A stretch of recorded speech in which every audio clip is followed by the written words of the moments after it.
Good morning, dear students. Welcome back to our online classes. I am Mrs. Snail Mori, and today I am going to teach you Chapter 1 of Civics. Chapter's name on Equality. Today we will learn Part 1. Let's begin. Let me introduce this to you. In this entire chapter, we are going to learn the term equality. What is equality? Let us study the story of Kanta. Observe the given picture, dear children. Here you can find many people are standing in a long queue. Let me introduce this to you. Number 1. First person who is standing in a queue is Manjeet Kaur, who is a teacher. Behind her is Teja Singh, a trader. Girish Rao, a student. Kanta Devi, domestic worker. Sujata Kumari, domestic worker. Abdul Rahman, artisan. Shabnam Banu, housewife. Gracie Leelang, a consultant. Isaac Leelang, government officer. Rukhsana Mirza, a media person. Yograj, an unemployed man. And at the last, Ashok Jain, an industrialist. Now, children, what do you think? Why are all these people standing in a queue? Let's see. They are standing in a queue because it's an election day and everybody has come there to cast their vote. So, let's begin with the story. Isn't it good, Suja, that we can all vote as equal citizens of our country? Even Jain Sahab is standing in a line with us. Kanta says to Suja that isn't it good that we can all vote as an equal citizens of our country, and even a person, Jain Sahab, is standing in the line with us. Suja says yes. Now it's Kanta's turn. Go on, Kanta, it's your turn now to vote. I will vote for a candidate who has promised to bring pipe water to our area. Kanta thinks that she'll vote for a person who has promised to bring a pipe water to their area. After some time, when the voting is finished, we'll see you later, Kanta. Jain Sahab says, we will see you later at the home, Kanta. Okay, they both do Namaste Sahab. Okay, while returning home from the voting center, Kanta tells to Suja, Gudiya, that means her little girl. Gudiya has been running fever and I have to take her to the hospital. But I have to finish the work at Sahib's house first and ask for some advance. When she reaches home, she sees her child lying on the bed. Here, have some of this. You'll feel better. And when I get back in the evening, we will go to the hospital. Okay? And she starts to going to Sahib's house. On the way, she sees it's no wonder that Gudiya falls ill often. The basti is never clean.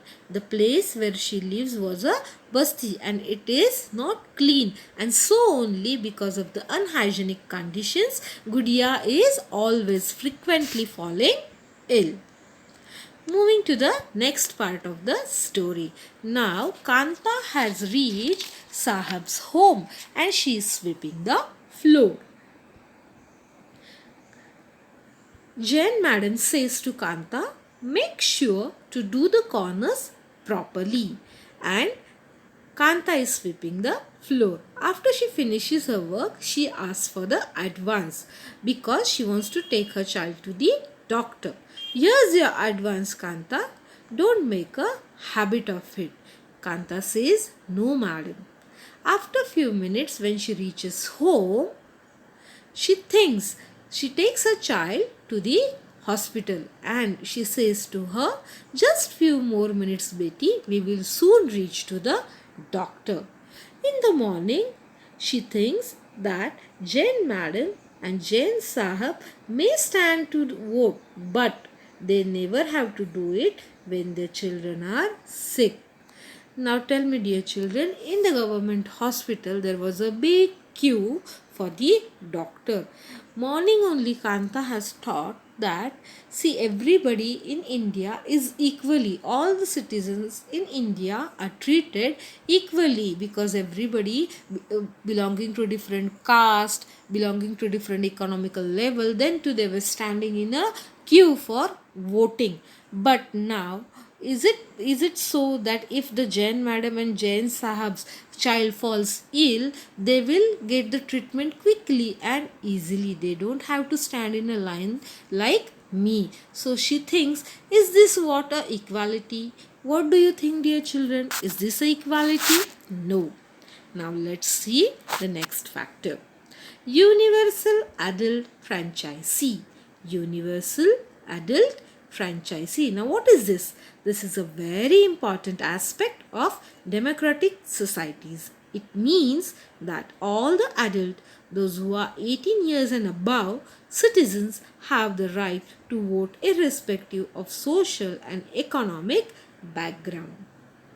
What is the meaning of universal adult franchisee? Universal adult franchisee is nothing but a right, an adult having a right to vote in our country. He might be of any caste, he might be of any social and economical background, then too each and every person in our country has equal right to vote after the age of 18 years. Next, other kind of equality. Whatever else we can find equality, other kind of equality. People in democratic India may have right to vote, but whose daily living and working conditions are far from equal.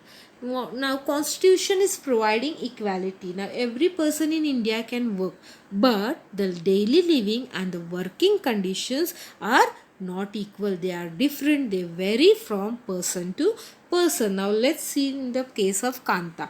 Kanta is a domestic worker, whereas Jain Sahab is an industrialist. Now how there is inequality in the society? Let's see. Some people are rich, some are poor.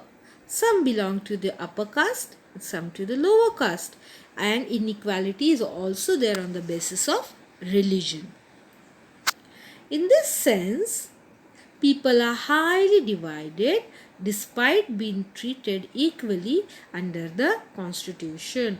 Constitution is treating us equally, but in the sense of rich and poor, caste, people, religion, they are divided and they are treated unequally. Let us understand the inequalities with these two stories. Again, we are going to learn two stories. Story of OMPRAKASH VALMIKI and story of Mr. and Mrs. Ansari. Through this, we will learn the factor inequality. Let's begin. Story of OMPRAKASH VALMIKI. Now, before starting the story of OMPRAKASH VALMIKI, we will see equality. Equality, there are many challenges to it in the form of various inequalities. Equality is facing various challenges in the form of various inequalities, such as caste system in India.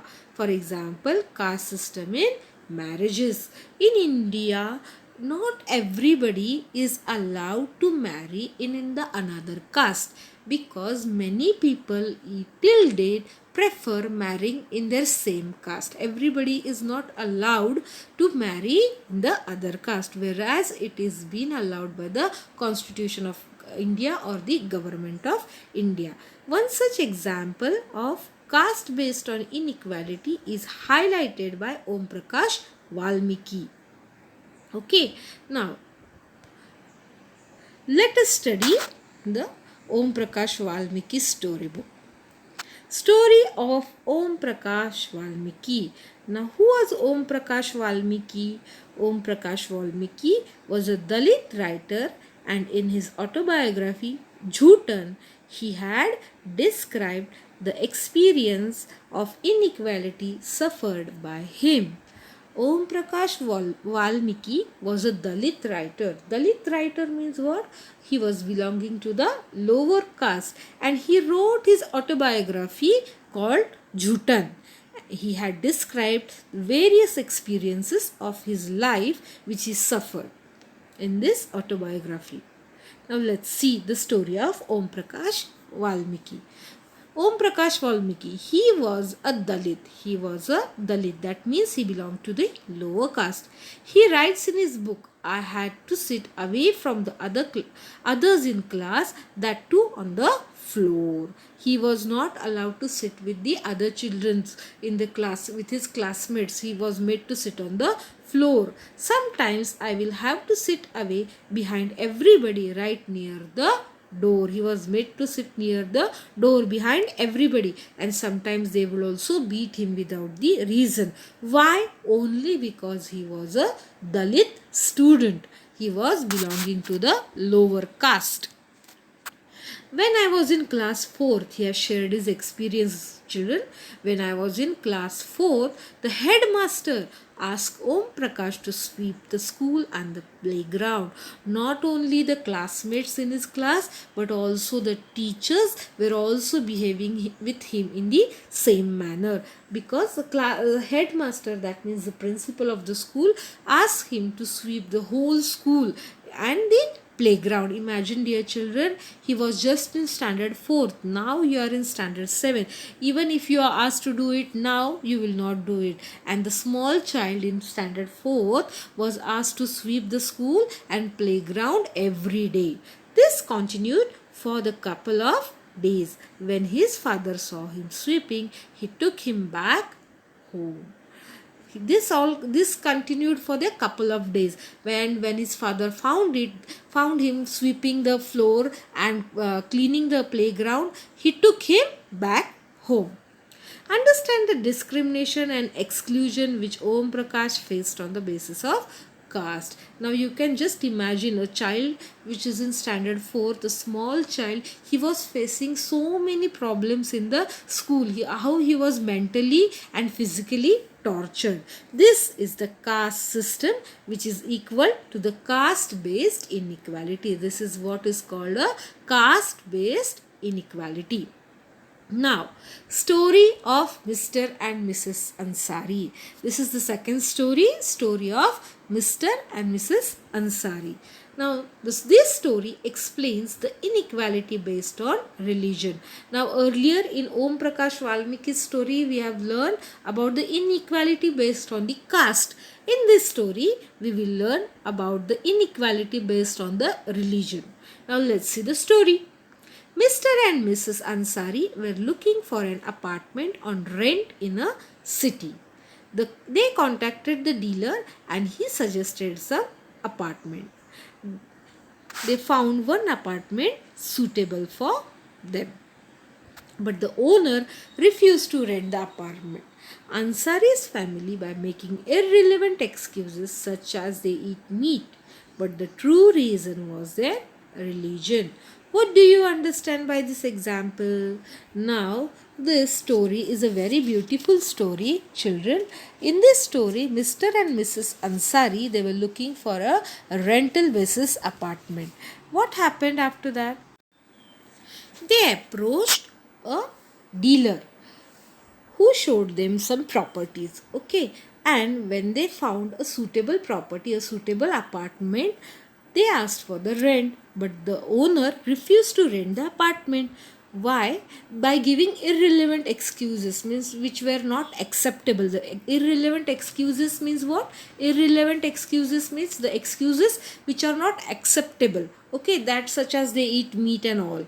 But the true reason was their religion. Only because they belonged to a Muslim family, they were not allowed to rent an apartment in the society. Okay, now what do you think? What is this? This is an example of inequality based on the religion.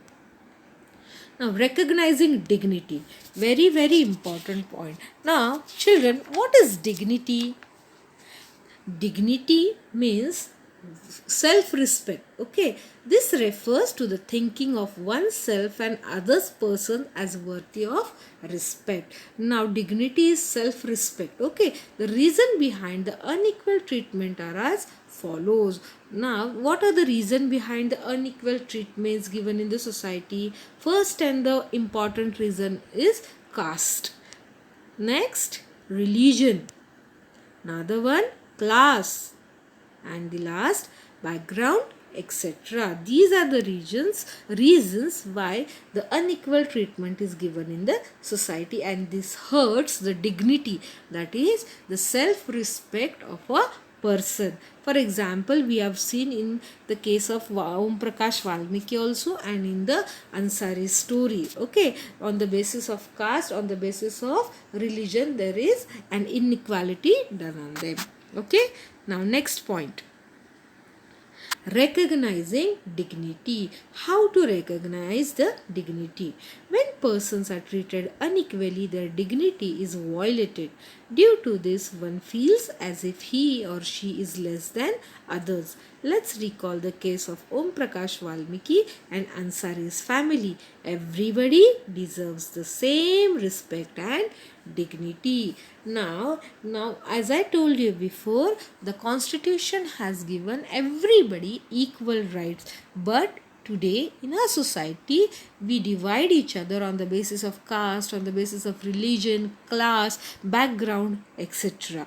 Okay, this hurts the feelings, the sentiments of the people, and so because of that, we can see on the basis of OMPRAKASH VALMIKI and Ansari's family. In that story also we have learned that how the people are being hurt because of these inequalities, and everybody deserves the same respect and the dignity in the society. We don't have any right to hurt anybody on the basis of their caste, religion, social status, background, class, etc.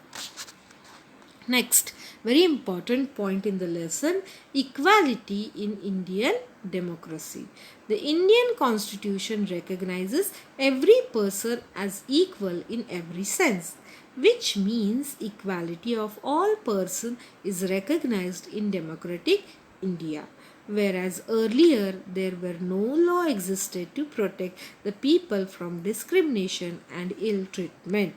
The Constitution of India recognizes every person as equal in every sense, which means equality of all persons is recognized in democratic India. According to the Constitution of India, democratic India, we are living in a democratic India, we have equal rights. There is no discrimination, there are no different laws for everybody. Means the law which is applied for the poor people, the same laws are applied for the rich people. There is no social difference, there is no caste difference, there is no religion difference. Okay, but at the earlier time this didn't exist. There was no such law which protected the people from this kind of inequality. But currently government of India, the Constitution of India has prepared many law against the inequality. Now, how does the equality is recognized in the constitution? Now, how the constitution is trying to maintain the equality in the society? Let's see. No person can be discriminated on the basis of religion, race, caste, place of birth or gender. That means we do not have any right to discriminate any person on the basis of his religion, race, caste, place of birth or gender. That means we do not have any right to tease or to say any bad words to the person who is belonging to the different religion than yours, race, caste, place of birth or gender. Every person should have an equal access to all the public places. Public places means what? The places which are commonly used, for example hospitals, then markets, temples, etc. On these places everybody from the India, from our country is allowed to go. Means nobody can stop us from going to the particular temple, going to the particular market. No one here is allowed to do that, because everybody in our country is given equal right to access all the public places. Now, equality in Indian democracy. How our Indian democracy is trying to maintain equality. Two ways through which Indian government tries to implement the equality that is guaranteed in the constitution are as follows. First one, through laws, that is through banning untouchability, and the next one through government programs or schemes by midday meal scheme. Very good. See now, dear children, there are two ways through which government is guaranteeing that the constitution follows the equality. How? Through the laws. First, by implementing laws such as by banning untouchability, and this second one through government programs or schemes. For example, midday meal scheme, which we will learn in part second. Okay, now I hope you have enjoyed watching the videos and you have understood what I want to say. Now, today's homework. In what ways was OMPRAKASH VALMIKI's experience similar to that of the Ansaris? You have to think over it, dear children, and try to write the answer in your own words. Thank you, dear children, for watching, and have a nice day.